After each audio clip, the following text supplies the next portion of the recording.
Bismillahirrahmanirrahim. Assalamualaikum warahmatullahi wabarakatuh.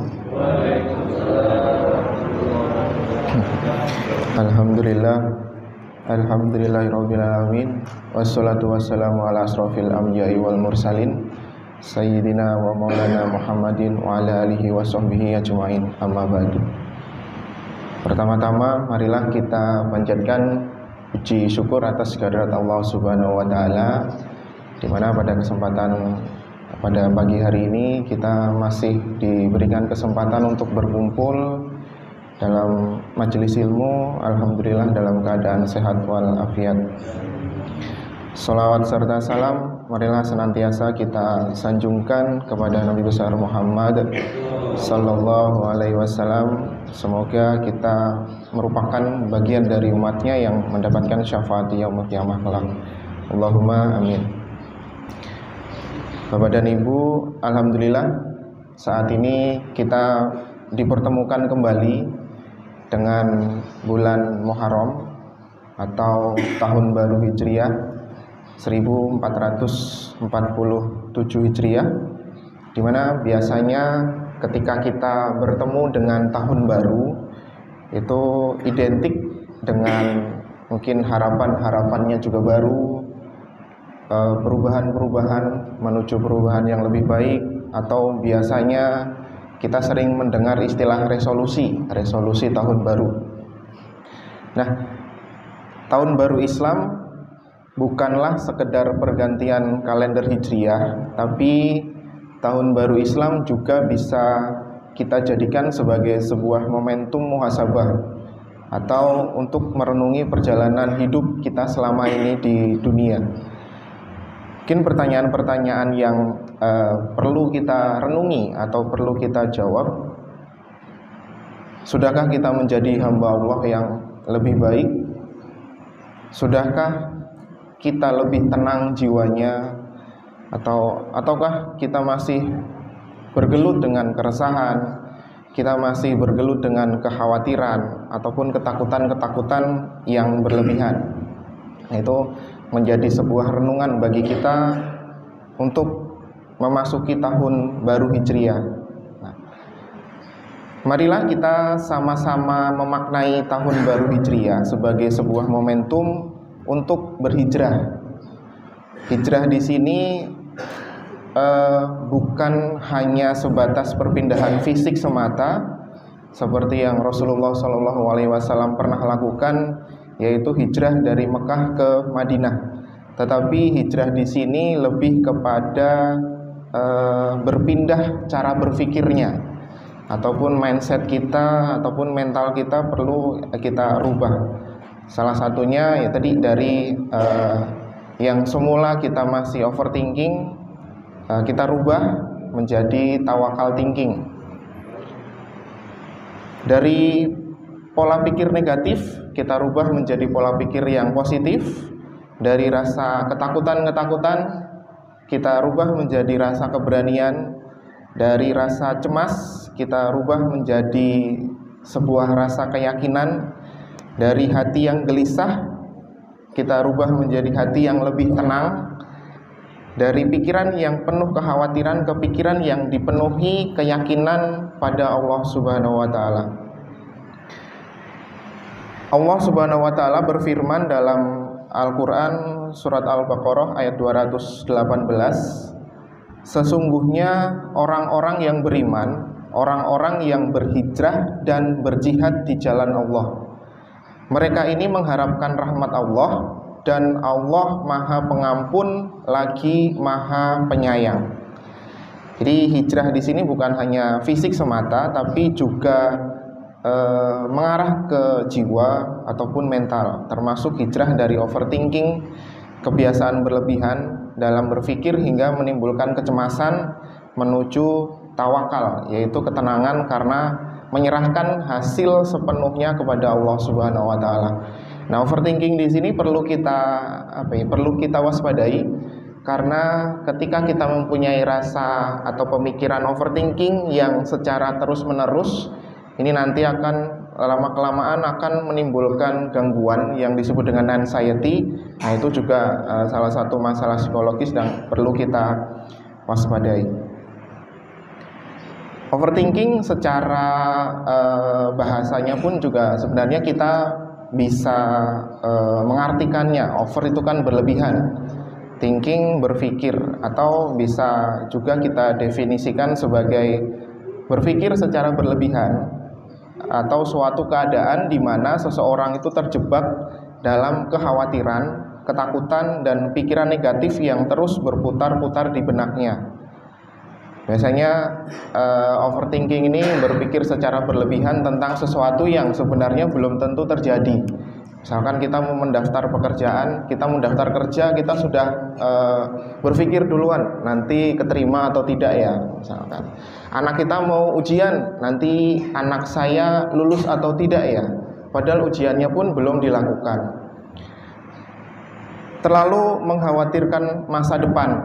Tadi sesuatu hal yang belum sepenuhnya terjadi, tetapi kita sudah berpikir secara berlebihan duluan, meratapi kegagalan masa lalu. Nah, kegagalan-kegagalan yang mungkin kita hadapi masih terbawa sampai saat ini.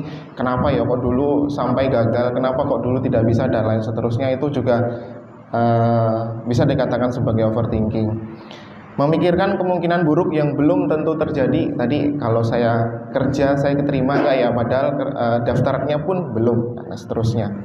Takut membuat keputusan karena takut salah. Nah, itu juga semua merujuk pada yang namanya overthinking tadi, atau berpikir secara berlebihan. Overthinking di sini bukan hanya masalah psikologis, tapi juga masalah spiritual. Karena hal tersebut bisa dikatakan sebagai sebuah cerminan lemahnya iman kita ataupun kebergantungan kita kepada Allah Subhanahu wa taala. Pada dasarnya rasa cemas itu manusiawi.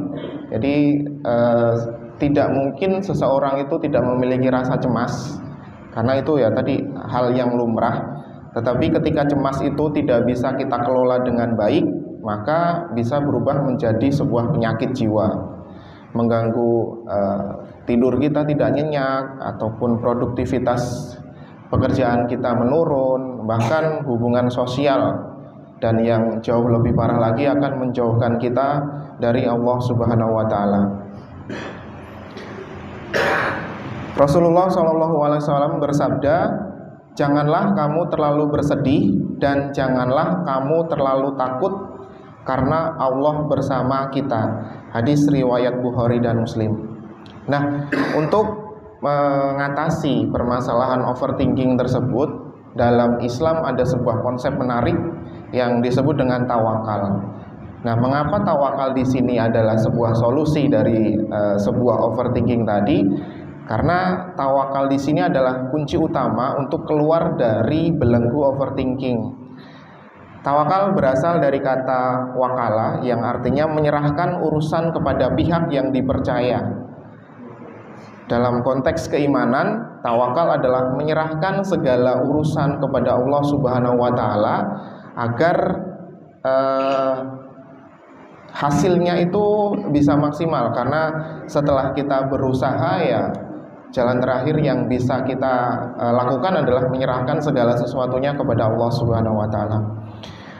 Allah berfirman dalam Quran surat Al-Maidah ayat 23 yang artinya, "Dan hanya kepada Allah hendaknya kamu bertawakal, jika kamu benar-benar orang yang beriman." Dalam Al-Quran surat At-Talaq ayat 3, "Dan barang siapa yang bertawakal kepada Allah, niscaya Allah akan mencukupkan keperluannya." Nah, ayat ini dapat mengingatkan kita bahwa dengan tawakal kita dapat mempercayakan segala urusan kita kepada Allah Subhanahu wa taala. Allah akan menolong kita, tetapi tawakal di sini bukan berarti kita pasrah begitu saja, tetapi Islam tidak mengajarkan fatalisme, tapi kita diajarkan untuk berusaha sekuat tenaga, atau yang biasa disebut dengan istilah ikhtiar, meminta dengan penuh harap, dengan berdoa, lalu menyerahkan hasilnya kepada Allah Subhanahu wa taala, atau tawakal itu sendiri. Rasulullah SAW juga mengajarkan kita tentang pentingnya tawakal. Dalam sebuah hadis, Rasulullah SAW bersabda, seandainya kamu bertawakal kepada Allah dengan tawakal yang sebenarnya, niscaya kamu diberi rezeki seperti burung yang diberi rezeki. Ia pergi pagi hari dengan perut kosong dan kembali petang hari dengan perut kenyang.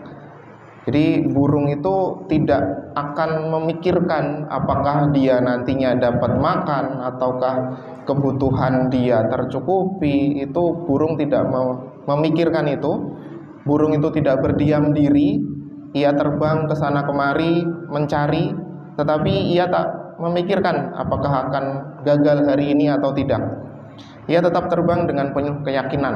Nah, itu sebuah konsep tawakal. Nah, di sini kita perlu mencermati tentang ciri-ciri daripada overthinking itu sendiri, serta kita perlu membandingkan dengan tawakal thinking tadi. Yang pertama, kita mungkin melihat dari aspek fokusnya, karena kalau overthinking itu antara ketidakpastian, kalau tawakal itu keyakinan terhadap sebuah proses. Orang yang mengalami overthinking biasanya memusatkan perhatian pada hal-hal yang belum terjadi, yaitu pada hasil akhir yang belum pasti. Ia tenggelam dalam berbagai kemungkinan yang bisa terjadi, kebanyakan berupa skenario terburuk. Hal ini membuat pikirannya terus-menerus sibuk membayangkan kegagalan, penolakan, ataupun penyesalan. Misalkan ketika kita hendak mengambil keputusan yang penting, alih-alih fokus pada apa yang bisa kita upayakan, tapi malah justru terlalu takut. Bagaimana jika gagal nanti? Bagaimana jika orang lain tidak menyukai? Dan lain seterusnya. Berbeda dengan konsep tawakal, kalau tawakal adalah pola pikir yang lebih sehat dan terarah. Ia tidak terjebak dalam kemungkinan hasil, melainkan berkonsentrasi pada prosesnya. Orang yang tawakal thinking akan bertanya pada diri sendiri, sudahkah saya berusaha dengan maksimal? Sudahkah saya berdoa dan meminta petunjuk kepada Allah? Dengan demikian, fokus kita bukan pada ketidakpastian yang menimbulkan kekhawatiran, kecemasan, tetapi fokus kita pada kualitas usaha yang kita lakukan. Niat yang ikhlas. Seseorang yang bertawakal percaya bahwa hasil adalah hak Allah, dan tugas manusia atau ranah manusia itu hanya berikhtiar, berusaha semaksimal mungkin, dan hasilnya kita kembalikan kepada Allah Subhanahu wa Ta'ala. Yang kedua, aspek perasaan yang muncul ketika overthinking itu biasanya kegelisahan, tetapi kalau tawakal thinking itu lebih kepada ketenangan hati. Overthinking membuat seseorang diliputi oleh perasaan negatif seperti gelisah, takut, ragu, khawatir. Dia terus-menerus merasa tidak siap, selalu merasa belum cukup, dan takut akan penilaian orang lain. Bahkan saat sudah melakukan sesuatu, dia masih mengulang-ulang kejadian itu di pikirannya dan menyiksa diri dengan pertanyaan-pertanyaan, seharusnya aku bisa lebih baik dari ini. Kegelisahan itu muncul karena dia merasa harus bisa mengontrol segala sesuatu. Padahal kenyataannya banyak hal yang sebenarnya di luar kuasa manusia. Sementara orang yang berpikir dengan prinsip tawakal merasakan ketenangan batin yang dalam. Dia menyadari bahwa dirinya hanyalah hamba yang terbatas, dan bahwa setelah berusaha dia harus melepaskan hasil akhirnya kepada Allah Subhanahu wa Ta'ala. Hal tersebut bisa menciptakan rasa ikhlas, kemudian rasa lega dalam hati. Bahkan jika hasilnya tidak sesuai dengan harapan, dia tetap tenang karena pada dasarnya dia memiliki kepercayaan yang tinggi bahwa itu bagian dari rencana yang terbaik dari Allah Subhanahu wa taala. Dia tidak dihantui oleh kemungkinan gagal karena yakin bahwa setiap kejadian itu pada dasarnya sudah ditetapkan ketentuannya oleh Allah Subhanahu wa taala. Yang ketiga, dilihat dari rasa saat menghadapi kegagalan. Kegagalan seringkali menjadi pemicu munculnya overthinking. Jadi saya rasa setiap manusia pasti pernah mengalami yang dinamakan dengan kegagalan.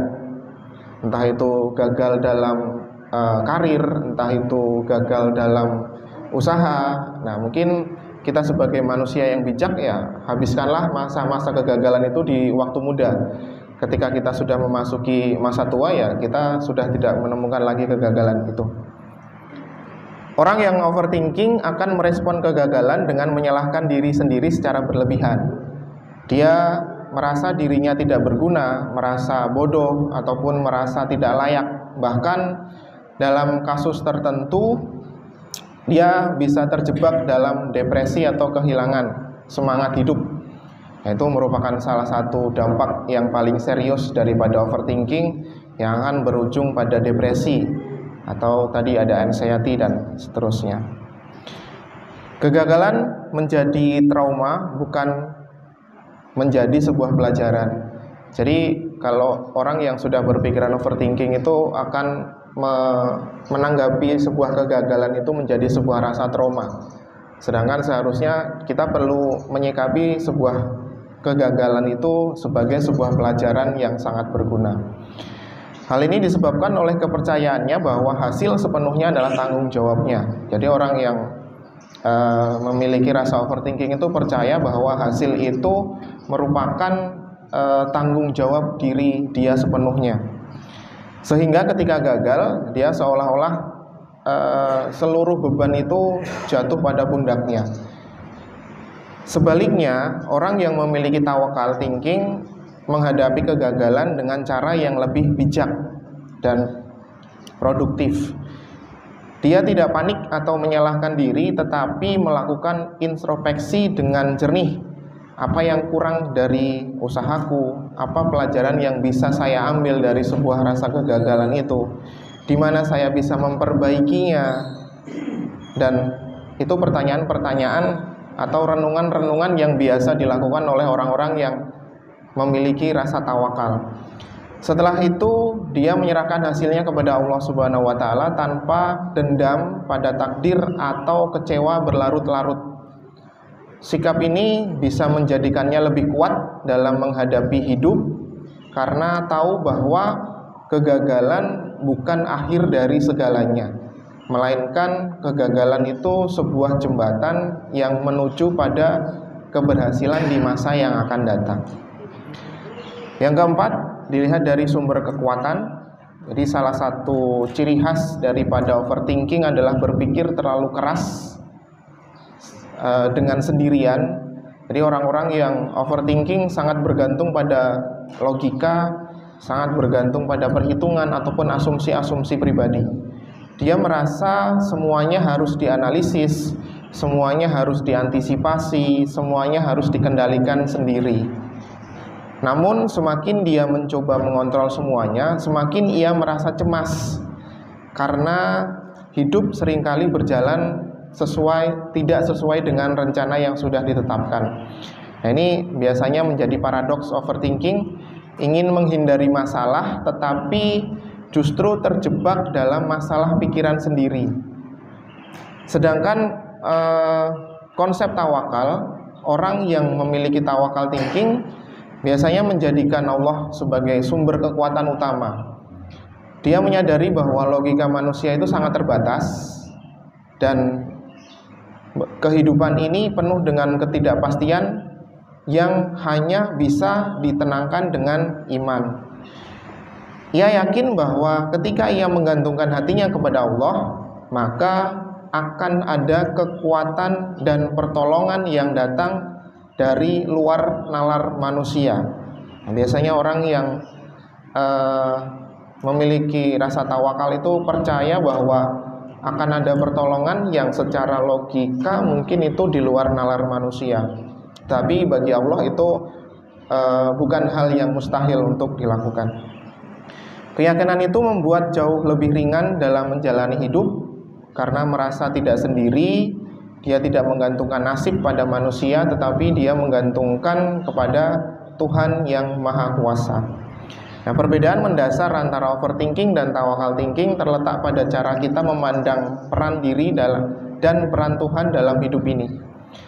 Overthinking lahir dari kecemasan karena merasa semua ada di bawah kendali diri manusia. Sedangkan tawakal tumbuh dari kesadaran bahwa kita hanyalah hamba Allah dan ada kekuatan lain yang mengatur segalanya. Nah, hijrah mental dari overthinking menjadi tawakal thinking bukanlah sesuatu yang mudah. Jadi secara konsep mungkin kelihatannya mudah, tetapi ketika dijalani itu bukan merupakan suatu perkara yang mudah. Kita harus berusaha untuk mengubah pola pikir kita, untuk mempercayai bahwa Allah Subhanahu wa Ta'ala selalu bersama kita dan akan menolong kita. Nah, itu sebuah keyakinan yang perlu kita tanamkan ketika kita ingin menjadi orang yang tawakal. Kita harus ingat bahwa segala sesuatu yang terjadi dalam hidup kita semua terjadi atas izin Allah Subhanahu wa Ta'ala. Dan Allah memiliki rencana yang indah untuk kita. Meskipun untuk mencapai rencana tersebut ada kalanya kita harus melewati berbagai macam rintangan, berbagai macam hambatan, tetapi kita perlu percaya bahwa di balik itu semua Allah sudah menyiapkan rencana yang indah untuk kita. Dalam Al-Quran Allah Subhanahu wa Ta'ala berfirman, dan Allah tidak membebani seseorang melainkan sesuai dengan kesanggupannya. Quran Surat Al-Baqarah ayat 286. Ayat ini mengingatkan kita bahwa Allah Subhanahu wa Ta'ala tidak akan memberikan cobaan kepada kita yang tidak sanggup kita hadapi. Nah, kita perlu percaya bahwa segala macam bentuk cobaan itu masih di bawah batas kemampuan manusia. Karena Allah tidak mungkin memberikan cobaan kepada manusia di luar batas kemampuan manusia. Nah, itu yang perlu kita tanamkan dalam diri kita. Kita harus percaya bahwa Allah Subhanahu wa Ta'ala akan menolong kita dalam menghadapi segala kesulitan, segala kesusahan, segala kesulitan. Kita perlu percaya bahwa pada dasarnya Allah bersama kita dan Allah akan membantu kita dalam menghadapi kesulitan-kesulitan tersebut. Nah, lantas bagaimana kita melakukan hijrah yang tadinya kita overthinking, kita rubah menjadi tawakal thinking? Yang pertama, kita perlu memperkuat iman melalui ilmu. Kita perlu mengenali siapa Allah Subhanahu wa Ta'ala. Langkah pertama dan paling mendasar dalam konsep hijrah mental adalah mengenal Allah lebih dalam. Ketika kita terjebak dalam overthinking, itu seringkali terjadi karena kita merasa sendirian dalam kehidupan ini. Kita lupa bahwa ada zat yang maha kuasa yang sedang mengatur segala sesuatunya dengan sempurna. Misalkan kita perlu mengingat kembali sifat-sifat Allah. Misalkan Ar-Razzaq, Maha Pemberi rezeki, artinya rezeki yang kita ingin cari tidak tergantung pada bos, tidak tergantung pada gaji, atau tidak tergantung pada relasi, tetapi kita perlu menggantungkan semuanya kepada Allah. Entah itu melalui berbagai macam jalan, pasti ketika Allah sudah menetapkan rezeki itu untuk kita, pasti rezeki itu tidak akan terlewatkan dari kita. Maka kita tak perlu cemas secara berlebihan karena merasa masa depannya mungkin dirasakan tidak baik dan lain seterusnya. Tetapi kita perlu mengingat kembali bahwa Allah itu pemberi rezeki. Ada juga Al-Hakim atau Maha Bijaksana. Setiap takdirnya memiliki hikmah meski seringkali tersembunyi dari logika manusia. Gagal hari ini bisa jadi cara Allah untuk melindungi kita dari hal yang buruk di masa depan. Jadi kita perlu menyikapi juga daripada sebuah kegagalan itu sendiri, bahwasanya mungkin kegagalan yang kita alami saat ini itu merupakan cara Allah untuk menghindarkan kita pada hal-hal yang buruk yang mungkin terjadi pada kita. Ada Al-Latif atau Maha Lembut. Cara Allah bekerja seringkali halus dan tidak terlihat, namun selalu tepat sasaran. Maka kita tak perlu gelisah dengan proses yang terlihat lambat.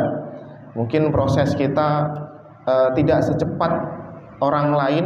Kita tidak perlu khawatir akan hal itu, karena Allah sedang merencanakan sesuatu yang mungkin tidak kita duga-duga sebelumnya. Kemudian ada Ar-Rahman dan Ar-Rahim, atau Maha Pengasih dan Maha Penyayang. Ini sebenarnya juga bisa menjelaskan bahwa Allah bukan sosok yang kejam, bukan yang ingin menyulitkan hambanya, tetapi sebenarnya Allah itu memiliki rasa yang penuh cinta.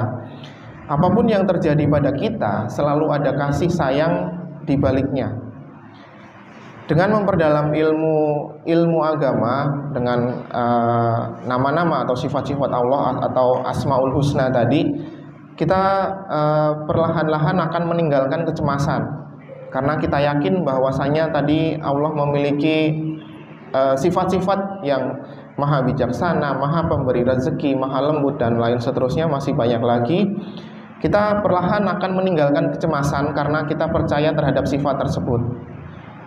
Kita tidak lagi menggantungkan harapan kepada manusia, tetapi kita berubah untuk menggantungkan hasil akhirnya kepada Allah Subhanahu wa Ta'ala. Kemudian yang kedua, kita perlu memperbanyak zikir dan doa. Setelah hati mulai mengenal Tuhannya, langkah selanjutnya adalah menghidupkan hubungan spiritual dengan Allah Subhanahu wa Ta'ala melalui zikir dan doa. Dalam Al-Quran surat Ar-Ra'd ayat 28, Allah berfirman, "Ingatlah hanya dengan mengingat Allah, hati menjadi tenang." Zikir bukan hanya sekedar bacaan semata secara lisan, tetapi latihan menghadirkan Allah dalam kesadaran batin. Ketika kita merasa takut, kita merasa gelisah, kita merasa kehilangan Allah, ya, bacaan zikir merupakan salah satu obatnya. Misalkan kita berzikir hasbunallah wa ni'mal wakil, cukuplah Allah menjadi penolong kami dan Dia sebaik-baiknya penolong. Kalimat tersebut bukan sekedar mantra semata, tetapi sebuah pengakuan yang tulus bahwa kita tidak perlu bergantung kepada manusia, tetapi kita cukup menggantungkan diri pada Allah Subhanahu wa Ta'ala. Semakin kita sering berzikir secara sadar dan secara khusyuk, maka akan semakin menimbulkan ketenangan yang menetap di dalam hati kita. Bukan karena masalahnya hilang, tetapi karena kita merasa bahwa Allah hadir dalam kesadaran kita di saat kita menghadapi masa-masa kesulitan. Yang ketiga, kita perlu melakukan ikhtiar dan jangan menunda-nunda. Salah satu pemicu utama overthinking adalah menunda-nunda pekerjaan atau menunda-nunda tindakan. Biasanya semakin lama kita menunda, semakin banyak waktu atau pikiran kita untuk memproduksi kekhawatiran. Jadi mungkin ketika kita dihadapkan dengan pekerjaan atau ketika kita dihadapkan dengan tanggung jawab, ya sebaiknya pada saat itu juga segera kita laksanakan. Jangan kita menunda-nunda yang akhirnya nanti menumpuk sehingga pikiran kita menjadi cemas, menjadi gelisah dan pada ujungnya ya berpikiran secara overthinking tersebut. Dalam Islam, tindakan cepat dan bijak sangat dianjurkan, apalagi jika niatnya baik. Allah berfirman dalam surat Ali Imran ayat 159, "Jika engkau telah bertekad, maka bertakwalah kepada Allah." Ayat ini mengajarkan prinsip penting setelah kita mengambil keputusan. segera bertindak dan serahkan segalanya kepada Allah Subhanahu wa taala. Karena Islam tidak mengajarkan fatalisme, atau fatalisme itu pasrah sebelum berusaha. Jadi kita belum berusaha tetapi kita sudah pasrah. Tetapi Islam mengajarkan proaktif yang disertai dengan rasa tawakal tadi. Karena itu hijrah mental yang tadinya kita overthinking menjadi tawakal thinking tadi, kita berusaha untuk meninggalkan kebiasaan-kebiasaan over berpikir, over analisis, over pemikiran tentang hal-hal yang belum terjadi, dan mulai membiasakan langkah kecil tetapi konsisten. Dengan terus bergerak, kita memecah siklus pemikiran yang mengurung diri dan memberi jalan bagi sebuah perubahan. Kemudian yang keempat, kita bisa melatih diri kita untuk menerima hasil, bukan untuk mengontrol hasilnya. Inti dari tawakal adalah memahami bahwa peran kita sebagai hamba Allah itu terbatas. Kita hanya bisa mengontrol atas niat, kita hanya bisa mengontrol atas usaha, kita hanya bisa berdoa, kita hanya bisa berikhtiar, tetapi kembali lagi hasilnya itu bukan kita yang mengontrolnya. Karena ada Allah yang dari maha segalanya yang akan menentukan hasil akhirnya. Kita hanya bisa berusaha, terlepas apakah usaha kita gagal, apakah usaha kita diterima, ditolak, berhasil atau tidak. Itu adalah wilayah atau ranahnya Allah Subhanahu wa taala. Overthinking terjadi ketika kita berusaha mengontrol yang bukan ranah kita. Kembali lagi, ranah kita bukan kepada hasil akhirnya. Hasil akhirnya itu ranahnya atau kekuasaannya Allah Subhanahu wa taala. Kita sebagai hamba Allah hanya bisa untuk berusaha dan berikhtiar. Terlepas hasilnya itu sesuai dengan harapan kita atau tidak, yaitu kita kembalikan, kita serahkan kepada Allah Subhanahu wa taala. Dalam Islam, pelajaran ini sangat ditekankan. Misalkan meskipun kita bekerja keras, tidak semua orang diberikan kekayaan yang sama. Mungkin kita membandingkan kerja keras kita dengan orang lain, kita merasa bahwa kerja kita lebih keras dibandingkan orang lain, tetapi kenapa rezeki yang diberikan ke kita itu jauh lebih sedikit dibandingkan orang lain. Itu bukan soal kerja keras semata, itu juga merupakan salah satu takdir Allah. Misalkan berkaitan dengan jodoh, seberapa keras pun kita mencari, yang terbaik adalah yang ditetapkan oleh Allah Subhanahu wa taala pada waktu yang tepat. Kalau kita mencari jodoh misalkan, ketika kita berusaha dengan keras tetapi Allah belum berkehendak, ya kita pasti tidak akan menemukan jodoh tersebut.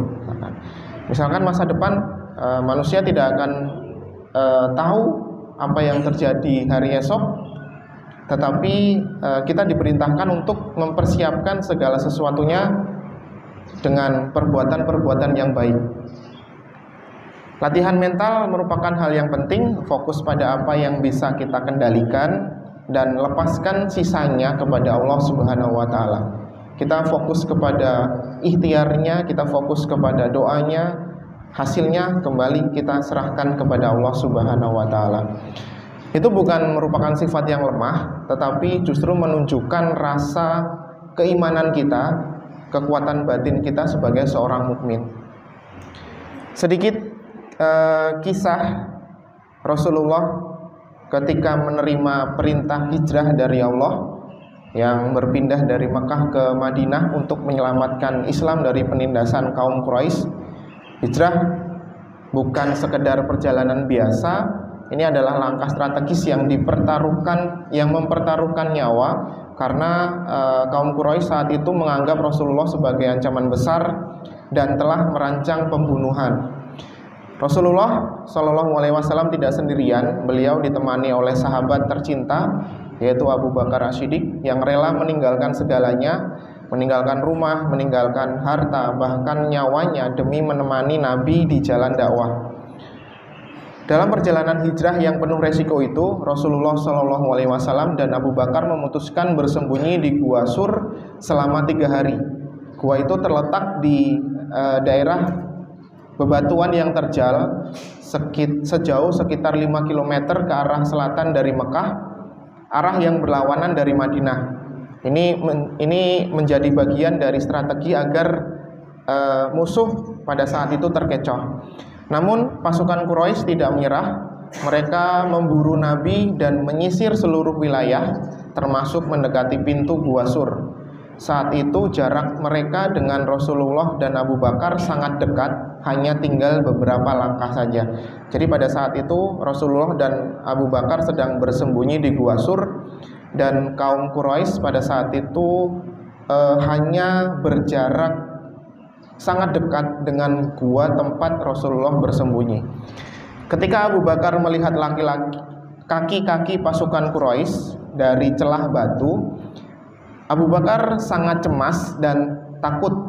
Dalam hatinya terbayang kemungkinan mereka ditemukan. Dia berkata kepada Rasulullah, "Ya Rasulullah, jika salah satu dari mereka melihat ke bawah, pasti mereka akan melihat kita."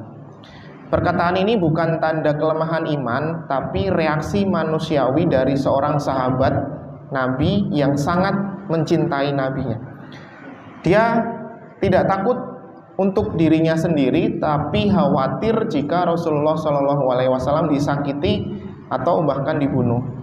Lalu datanglah kalimat luar biasa dari Rasulullah SAW. Kalimat hingga hari ini menjadi inspirasi bagi mereka yang ingin belajar tawakal sejati. Jangan bersedih, sesungguhnya Allah bersama kita.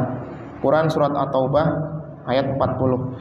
Kalimat itu adalah inti dari ketenangan iman. Karena Rasulullah SAW tidak mengatakan pasukan itu akan pergi, atau tidak mengatakan juga kita pasti selamat. Tetapi beliau mengajak Abu Bakar untuk melihat siapa yang bersama mereka. Siapa lagi kalau bukan Allah Subhanahu wa Ta'ala. Bukan situasi yang membuat tenang, tetapi kesadaran bahwa Allah hadir dan menyertai. Itulah yang membuat hati menjadi kuat. Setelah itu Allah menunjukkan kuasanya. Kaum Quraisy yang sedang berada sangat dekat di Gua Sur tadi tidak melihat Rasulullah SAW dan Abu Bakar, karena Allah mengutus laba-laba yang menenun jaring di mulut gua, burung merpati yang bersarang di sana, sehingga persembunyian Rasulullah dan sahabatnya tidak diketahui. Dari luar gua tampak seperti tempat yang belum pernah dimasuki siapapun selama beberapa waktu. Quraisy pun berbalik arah dan meninggalkan gua. Nabi dan Abu Bakar selamat dan melanjutkan perjalanan hijrah hingga tiba di Madinah. Kita bisa mengambil makna dan pelajaran tawakal dari kisah tersebut. Hal tersebut adalah tawakal yang tidak berarti pasrah tanpa sebuah usaha yang dilakukan. Karena sejatinya Rasulullah SAW tetap melakukan strategi. Misalkan dia menyuruh Ali tinggal di rumah untuk menyamarkan keberangkatannya, memilih jalan memutar lewat jalan selatan, bersembunyi di gua selama 3 hari, ataupun menyusun logistik dan intelijen melalui Asma binti Abu Bakar. Itu merupakan strategi-strategi yang dilakukan oleh Rasulullah. Jadi pada dasarnya konsep tawakal tadi itu bukan berarti kita pasrah begitu saja, tetapi kepasrahan kita itu didasarkan atas usaha atau ikhtiar yang sudah kita lakukan dengan maksimal. Kemudian langkah terakhir kita menyerahkannya kepada Allah Subhanahu wa Ta'ala. Bapak dan Ibu yang insya Allah dirahmati Allah Subhanahu wa Ta'ala, pada akhirnya tahun baru Islam itu bukan sebuah ajang untuk berpesta pora, tetapi mungkin tahun baru Hijriah atau tahun baru Islam di sini bisa kita maknai sebagai ajang untuk introspeksi diri dan bertransformasi secara batiniah. Mari kita menjadikan 1 Muharram 1447 Hijriah ini sebagai titik awal kita untuk berhijrah mental dari takut gagal, menjadi yakin pada rencana yang sudah ditetapkan Allah Subhanahu wa taala. Dari yang tadinya kita masih menunda-nunda pekerjaan, kita rubah menjadi kita segera mulai bertindak. Dari yang tadinya terlalu kebanyakan mikir, yang tadinya kebanyakan analisis, yang tadinya kebanyakan gelisah, kita rubah menjadi perbanyak zikir. Dari yang tadinya kita masih ragu-ragu, kita masih cemas, kita masih khawatir, kita rubah menjadi bertawakal setelah berikhtiar. Barang siapa yang bertakwa kepada Allah, niscaya dia akan menjadikan jalan keluar baginya dan memberikan rezeki dari arah yang tidak disangka-sangkanya. Dan barang siapa yang bertawakal kepada Allah, maka Allah akan mencukupkan keperluannya. Al-Quran surat At-Talaq ayat 2 sampai dengan ayat 3. Dari ayat tersebut bahwasanya sebagai orang yang beriman, kita sudah dijanjikan oleh Allah Subhanahu wa taala bahwasanya ya segala sesuatunya pasti ada jalan keluarnya, dan segala sesuatunya itu sudah menjadi ketetapan Allah. Maka hal yang perlu kita lakukan hanyalah berusaha atau berikhtiar sekuat mungkin yang bisa kita lakukan. Mari kita sama-sama memaknai tahun baru Hijriah dengan lebih bersyukur kepada Allah Subhanahu wa taala, lebih bertawakal lagi, lebih diperbanyak lagi doanya, lebih diperbanyak lagi ikhtiarnya. Mudah-mudahan apa yang menjadi niat dan harapan kita satu persatu mulai dapat dikabulkan oleh Allah Subhanahu wa taala. Ya Allah, jadikanlah kami termasuk orang-orang yang bertawakal hanya kepadamu dalam semua urusan kami. Berilah kami hati yang tenang, jiwa yang ridho, dan rezeki yang halal serta berkah. Mungkin itu yang bisa saya sampaikan. Segala kekurangan murni datangnya dari saya pribadi, dan segala kelebihan insya Allah datangnya dari Allah Subhanahu wa taala. Saya akhiri, wabillahi taufik wal hidayah. Wassalamualaikum warahmatullahi wabarakatuh.